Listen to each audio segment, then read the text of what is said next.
Kumusta mga kaibigan, maligayang pagdating sa aking channel. Kasama namin kayo ng isang bagong tatak na video mula sa Tuba Buyak-Usten. Si Tuba Buyak-Usten ay sumali sa Paris at nakasisilaw sa fashion show. Ang tag-araw ng 2025 fashion show ay naganap sa Paris Fashion Week, habang ang Tuba Buyak-Usten ay kabilang sa mga lumahok sa fashion show.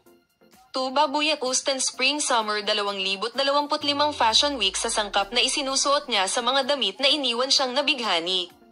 Ang mga sandali ni Tuba Buyak-Usten ay lubos na na-acclaim sa social media. Sa kahanga-hangang kapaligiran ng lungsod ng Paris, ang Fashion Week ay muling naging sentro ng mundo ng fashion. Ang 2025 na koleksyon ay naghahanda upang ipakita ang pinakamataketsyang at eleganteng disenyo. Sa linggong ito, sasabihin namin sa iyo ang detalyadong impormasyon tungkol sa paksa na magpapakita sa iyo ng gawain sa podium na may mga pagsisikap ng mga tahi ng mga tatak sa rurok ng moda.